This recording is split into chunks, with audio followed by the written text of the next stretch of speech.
Did you know that chronic kidney disease affects an estimated 37 million people in the United States? That's more than 1 in 7 adults.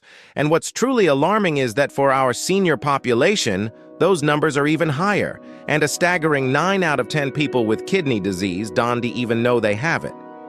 Think about that for a moment. 9 out of 10. This isn't some rare, exotic illness. It's a silent epidemic unfolding in our homes. And it's why we need to talk about more than just morning hydration. Your kidneys are 2 of the hardest working organs in your body, yet they are also some of the most stoic. They don't complain. They don't send sharp, obvious pain signals when they're in trouble, not in the early stages anyway.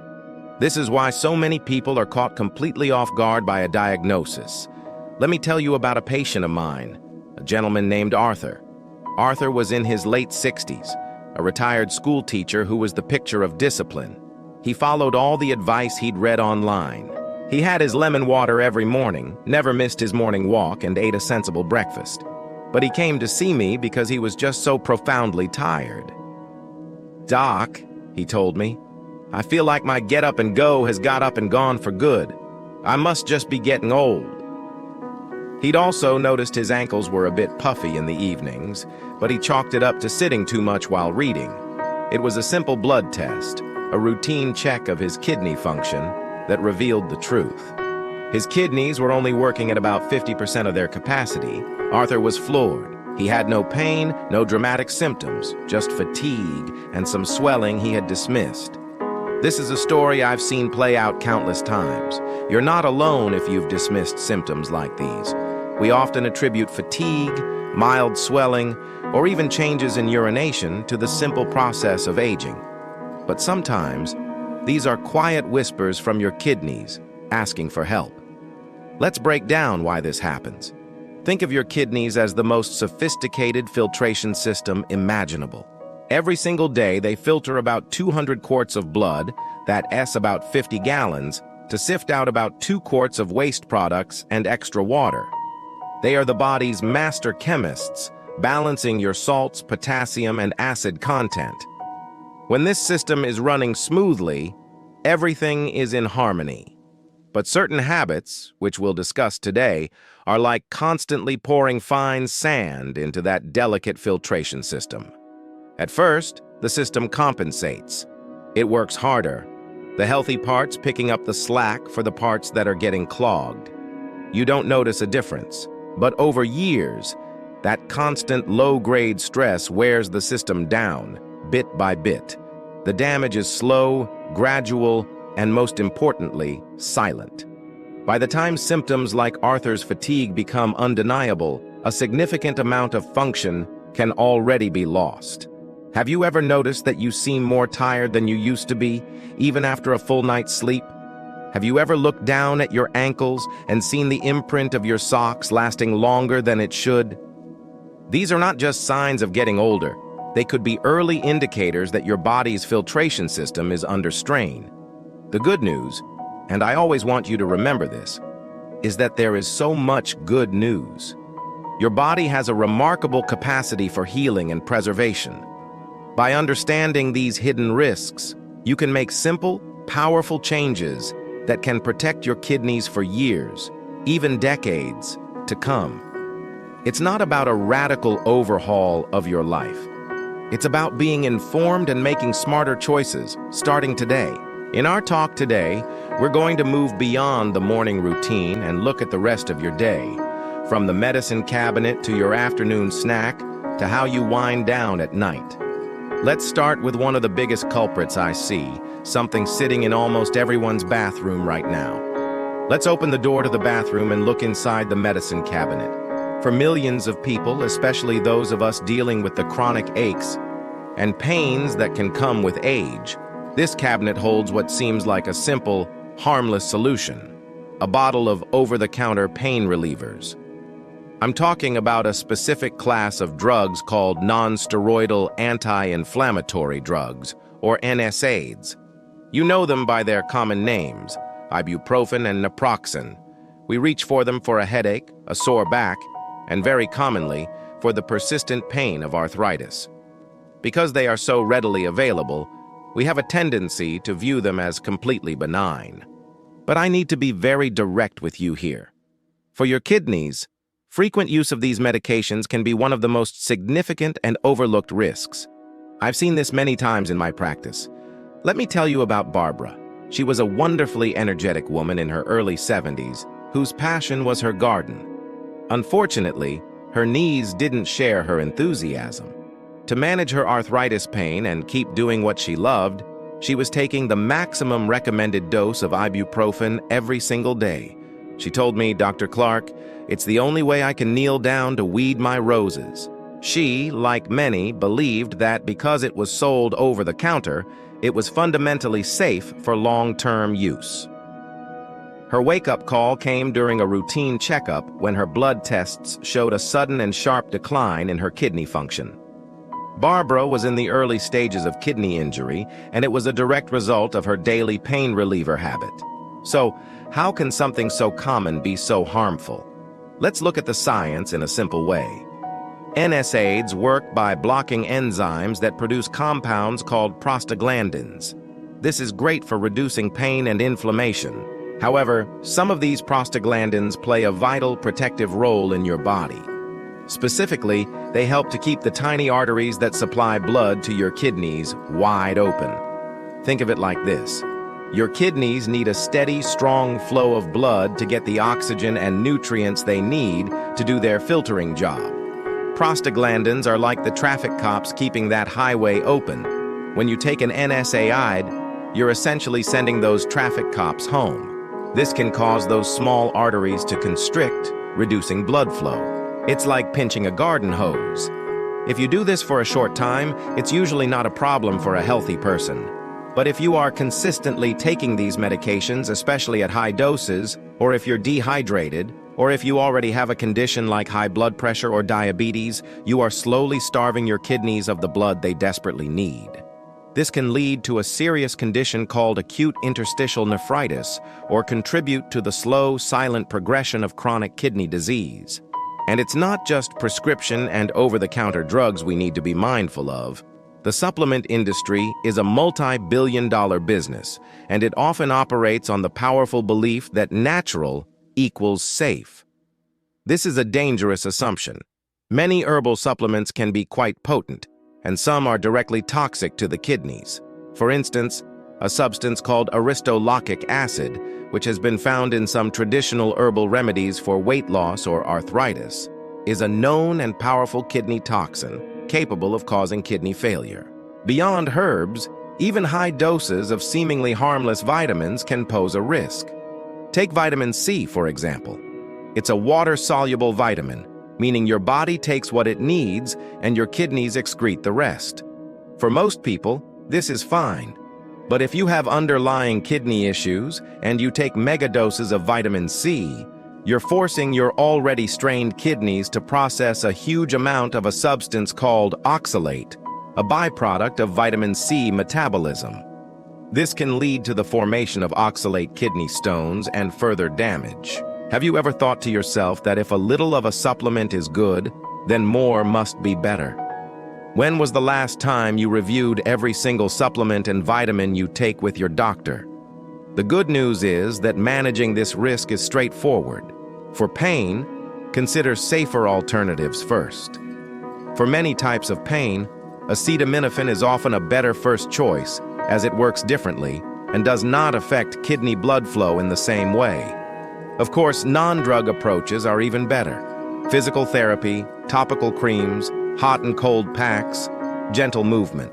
And for supplements, the most important step you can take is to bring every single bottle, not just a list, but the bottles themselves, to your next doctor's appointment. Let us look at the ingredients and dosages together. Your health is a team sport, and your doctor needs to know all the players on the field. Now let's move our focus away from the medicine cabinet and into the middle of the day, the afternoon. This is a time that for many of us can become a sort of no man's land for healthy habits.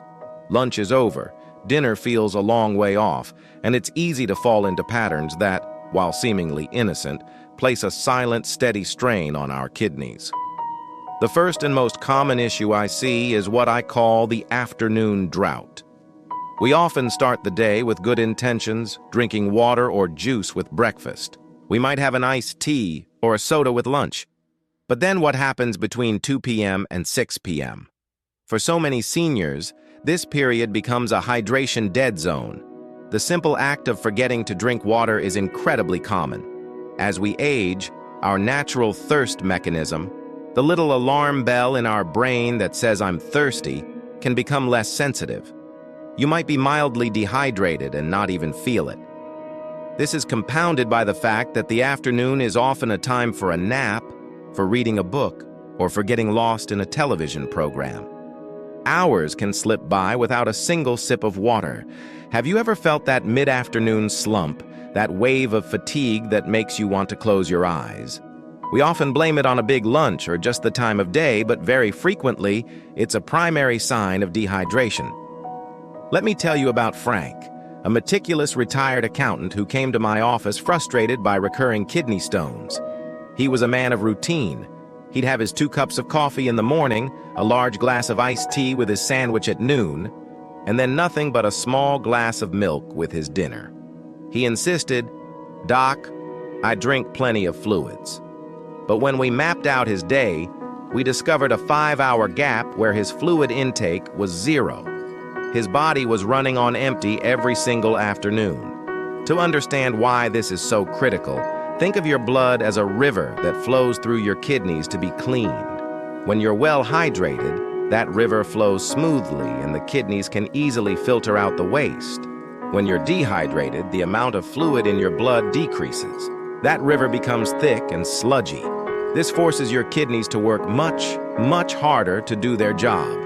This strain can damage the delicate filtering units, but it also creates the perfect environment for waste minerals to crystallize and form painful kidney stones, just like Frank was experiencing. It's a classic example of a seemingly small habit leading to a significant medical problem. The second afternoon trap is prolonged sitting. The comfortable recliner is a well-earned reward in our golden years. But sitting for hours on end, whether you're reading, watching television, or doing a puzzle, slows down your body's entire circulatory system. It's like putting a gentle clamp on all your body's plumbing. This sluggish blood flow means the kidneys aren't being perfused as efficiently, and the filtration process can become less effective. More importantly, this sedentary behavior is a major risk factor for developing high blood pressure and type 2 diabetes, the 2 leading causes of kidney failure in the United States. The solution isn't to run a marathon every afternoon. The good news is that the solution is incredibly simple. Break it up. For every 30 minutes you sit, stand up and move for just 2 or 3 minutes. Walk a lap around your living room. Do some gentle stretches during a commercial break. Stand up and march in place while you're on the phone. This simple act of periodically reactivating your muscles and boosting your circulation can make a world of difference. Finally, let's talk about the afternoon snack. That 3 p.m. craving for something crunchy or sweet is very real. But reaching for a bag of potato chips, salted pretzels, or a couple of cookies can be another blow to your kidneys. These snacks are often loaded with sodium and sugar. Excess sodium forces your body to retain fluid to dilute the salt, which drives up your blood pressure. High blood pressure is like a fire hose aimed at the delicate, microscopic blood vessels in your kidneys, damaging them over time. Excess sugar, on the other hand, forces the kidneys to work overtime to filter that sugar out of your blood, which can scar the tiny filtering units. So, what's a practical swap? Instead of chips, try a handful of unsalted nuts or some crunchy baby carrots. Instead of a cookie, have a crisp apple.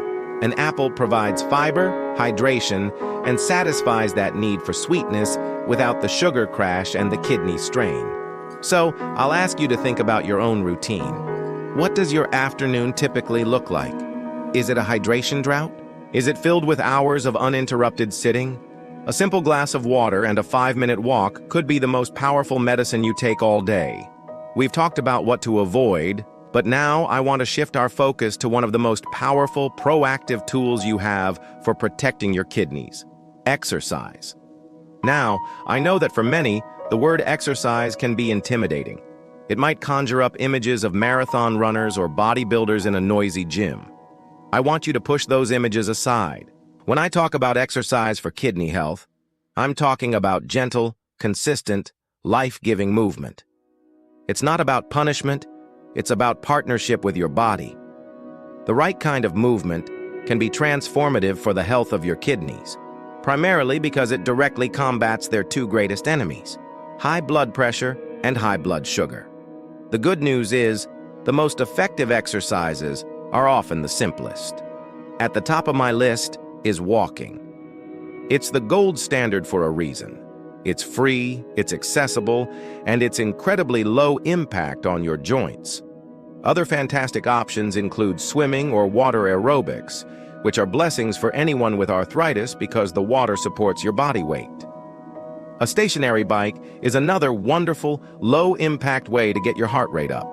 And we can't forget activities like gentle yoga, stretching, or Tai Chi, which not only improve circulation and flexibility, but also do wonders for managing stress, which has a direct positive impact on your blood pressure.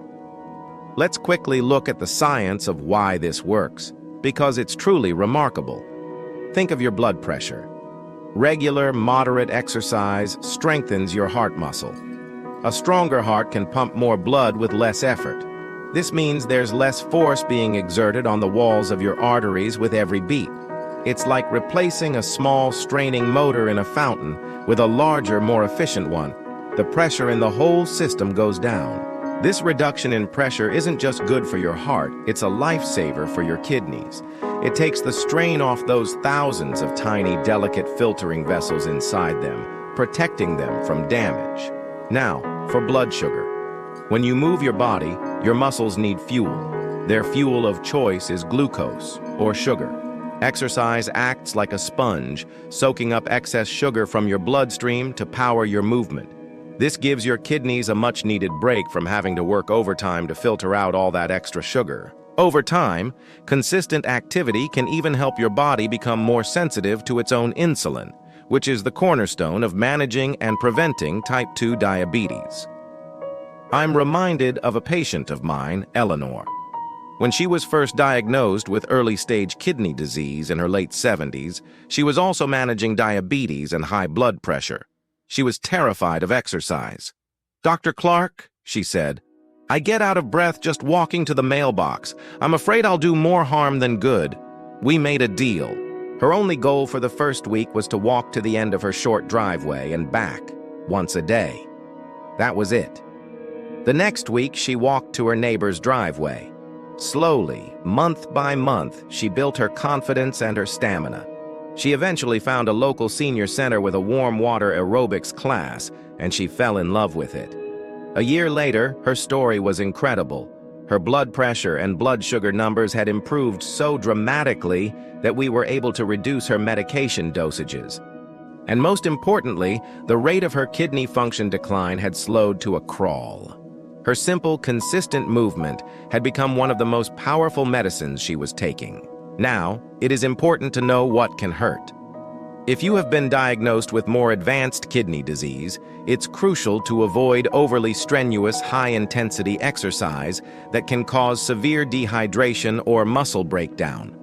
Pushing your body to its absolute limit is not the goal. The goal is sustainability. This also means being very careful about exercising in extreme heat, which can cause you to lose fluids too quickly. And if you enjoy strength training, the focus should be on lighter weights with more repetitions, rather than heavy lifting that can cause dangerous spikes in your blood pressure. The most important rule is to talk with your doctor before starting any new routine. After that, the mantra is start low and go slow. What small, enjoyable movement could you add to your day? Could you walk for 10 minutes while listening to your favorite music? Could you do some gentle stretches while the coffee brews? Remember, every single step you take is a step toward healthier kidneys. As the sun goes down and we begin to wind down our day, it's easy to think that the major health choices have already been made. But the habits we practice in the last few hours before we turn out the lights play a profound role in our body's ability to rest, repair, and regenerate. This is especially true for our kidneys. The evening should be a time of recovery, but certain common mistakes can force our kidneys to work a strenuous night shift, depriving them of the restorative period they desperately need. One of the most significant evening mistakes I see is eating a large, heavy meal late at night or indulging in significant snacking right before bed. Think about it. A big steak dinner at 8:30 p.m. or a large bowl of ice cream or salty popcorn while watching television at 10 p.m. While comforting, these habits present a major challenge to your internal systems. Your body, including your kidneys, operates on a natural 24-hour cycle known as the circadian rhythm. This internal clock is designed for activity and digestion during the day and for rest and repair at night. When you consume a large meal late in the evening, you are essentially dropping a major workload on your kidneys at the precise moment they are trying to shift into low-power restorative mode. They are forced to rev back up to filter the waste products from digestion, manage the influx of sodium, sugar, and protein, and regulate the fluid balance from your meal. It's like asking the night shift cleaning crew at a factory to suddenly fire up all the machines and run a full production line. Doing this occasionally might not be a problem, but as a chronic habit, it disrupts this vital rest cycle and contributes to long-term kidney strain. I had a patient named George, a retired firefighter who was a man of routine. His big meal of the day was always after 8 p.m., followed by a bowl of his favorite chocolate ice cream right before bed. He came to me complaining that he had to get up to urinate 3 or 4 times every night. This nocturia, as we call it, was destroying his sleep, leaving him exhausted and irritable during the day. His blood pressure was also stubbornly high. We didn't add any new medications. Instead, we worked on one simple change: shifting his dinner time to 6:30 p.m. and replacing the nightly bowl of ice cream with a cup of chamomile tea, or if he was truly hungry, a small handful of walnuts. The change wasn't just in his lab numbers. Within a month, he told me he was only waking up once a night. That improvement in his sleep quality had a domino effect on his energy, his mood, and even his blood pressure readings. This brings us to the delicate balancing act of evening hydration. We've established how critical it is to stay hydrated, but the timing is just as important. Many people who struggle with waking up at night to use the bathroom try to solve the problem by avoiding fluids altogether in the evening. This can lead to dehydration overnight, which is also stressful for the kidneys. On the other hand, drinking a huge glass of water right before bed is a guaranteed recipe for disrupted sleep. The key is to front-load your hydration. Be diligent about drinking your water throughout the morning and afternoon, and then begin to taper off your intake about 2 hours before you plan to go to sleep. It's perfectly fine to have small sips to quench your thirst or to take medications, but avoid that large catch-up glass of water late at night. Uninterrupted sleep isn't a luxury, it's a physiological necessity. During deep sleep, your blood pressure naturally dips, giving your entire cardiovascular system, including your kidneys, a break. When sleep is fragmented, that beneficial dip may not happen, keeping your blood pressure elevated and your kidneys under constant pressure. Finally, let's consider the impact of evening stress. Do you spend the last hour of your day watching stressful news reports or worrying about family or financial matters?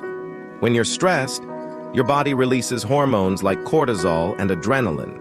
These are fight-or-flight hormones that raise your heart rate, increase your blood sugar, and spike your blood pressure, all things that put direct stress on your kidneys. You cannot heal and repair when your body is in a state of high alert. Creating a winding down ritual is one of the kindest things you can do for your kidneys. This means intentionally shifting gears. An hour before bed, turn off the television news. Put down the smartphone. Instead, listen to some calming music, read a book, do some gentle stretches, or practice a few minutes of quiet, deep breathing. This signals to your nervous system that the day's battles are over. It's time to rest.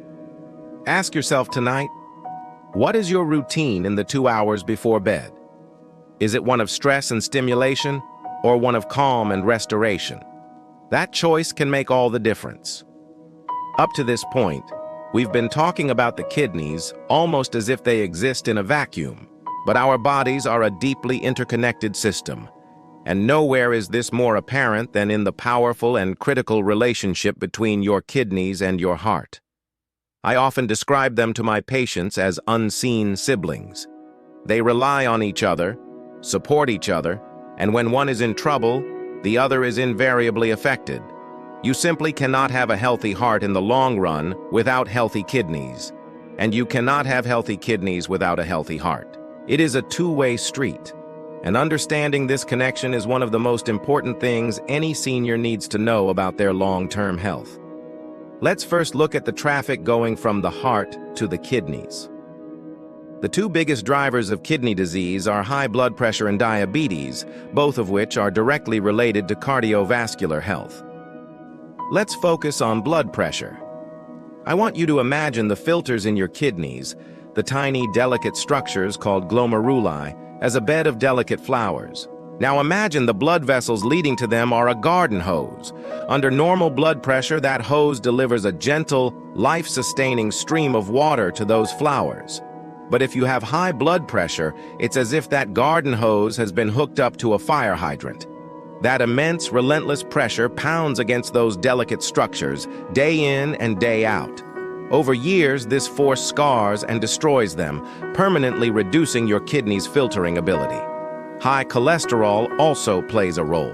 Just as cholesterol plaques can build up and narrow the arteries in your heart, they can do the same to the renal arteries that supply blood to your kidneys. This narrowing, called renal artery stenosis, is like pinching the hose, starving the kidneys of the oxygen-rich blood they need to survive and function. Now let's look at the other side of the street, the traffic going from the kidneys back to the heart. This is the part of the connection that is so often missed. When your kidneys aren't working well, they cause three major problems for your heart. First, they can't get rid of excess salt and water.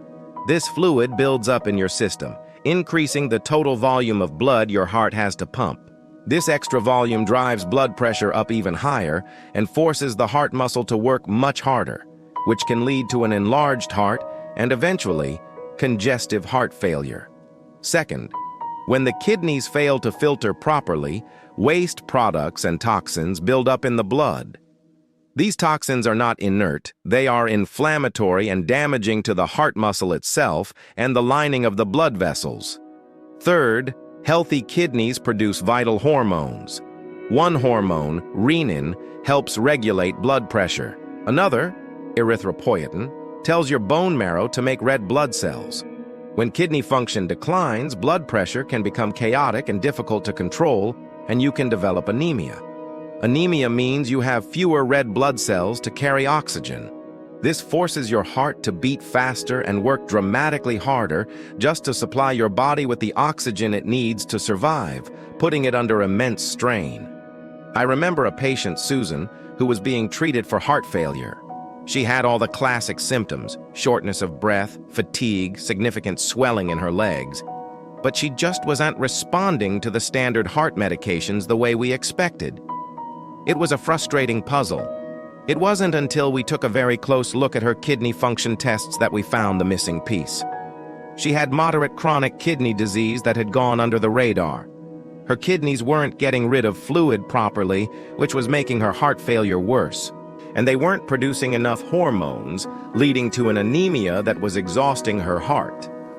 The moment we shifted our strategy to protect her kidneys, adjusting her diet to be lower in sodium and potassium, and treating her anemia, her heart began to respond. Her swelling went down, her breathing improved. We had to treat the unseen sibling to heal the other. This is why the warning signs can be so confusing, because they overlap. Swelling in your ankles, profound fatigue, shortness of breath. Are these signs of a kidney problem or a heart problem? The answer is, it could be either or both. This is why you must be your own best advocate.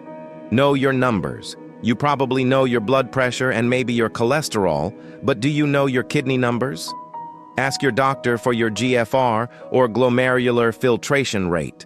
It's a simple blood test that tells you what percentage your kidneys are functioning at.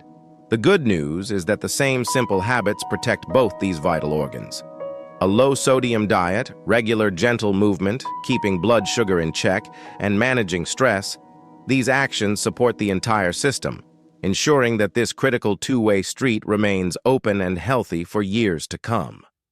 We have covered a great deal of ground today, and I understand that it might feel like a lot to take in. My intention is never to cause worry, but to replace that worry with knowledge, because it is from a place of understanding that you can take small, deliberate, and powerful steps to protect your health. The story of your kidneys is not written in stone. You are the author of the chapters to come, and every day presents an opportunity to make choices that lead to a healthier future. So let's distill everything we've talked about down into a simple, actionable plan. Think of this as your personal checklist for kidney kindness, starting today. First, I want you to promise me you will become the vigilant gatekeeper of your medicine cabinet. Go and look at the pain relievers you have. If they are ibuprofen or naproxen, recognize them not as a harmless fix, but as a potent medication to be used cautiously and rarely, if at all, especially without a doctor's guidance. Gather up every single vitamin, mineral, and herbal supplement you take. Yes, every last one. Put them in a bag and make an appointment to review them with your doctor. This single action is one of the most important things you can do. I recently had a patient who brought in a bottle of an expensive kidney support formula he bought online. When we looked at the fine print of the ingredients, it contained several herbs known to be problematic and high levels of potassium that were dangerous for his specific condition. He thought he was helping, he was unknowingly doing harm. You must have a trusted co-pilot on this journey. Second, let's conquer the afternoon. Your mission is to defeat the afternoon drought and break the cycle of sedentary behavior. This week, try this. Get a pitcher or a large water bottle and fill it each morning. Your only goal is to finish it between lunch and dinner. Set an alarm on your phone for 2 p.m. that simply says, "Drink water." And when you're watching television or reading, use the commercial breaks or the end of a chapter as your cue. Stand up. March in place. Stretch your arms to the ceiling. It doesn't need to be complicated, but you must interrupt long periods of sitting. Third, reframe your idea of exercise. It is not about intensity, it is about consistency. I want you to look at your day and find just one 10-minute window. Maybe it's right after breakfast. Maybe it's in the late afternoon. That is your protected time for gentle movement. A brisk walk, dancing in your living room to a favorite song, using light soup cans for arm exercises. 10 minutes a day is over an hour a week. It is a powerful investment in lowering your blood pressure and blood sugar. Fourth, give your kidneys the gift of rest.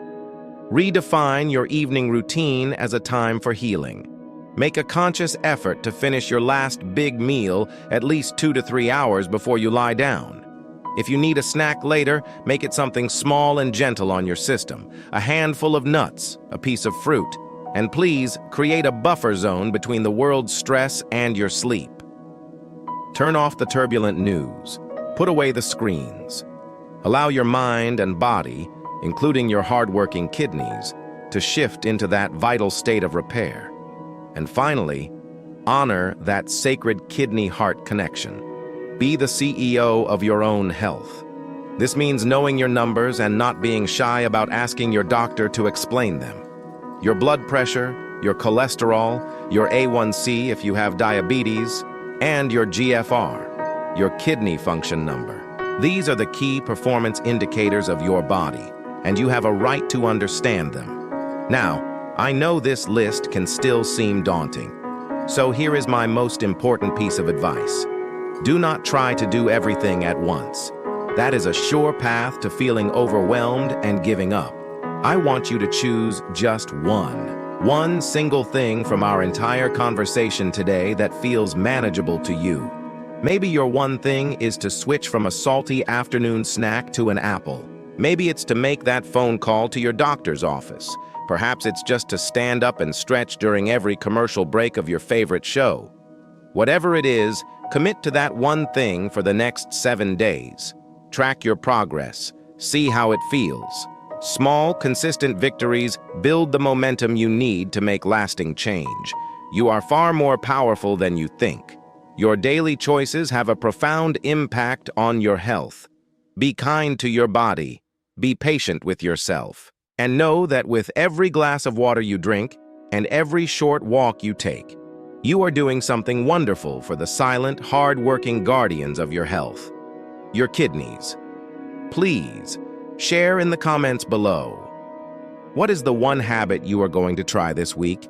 I would love to hear from you. Be well.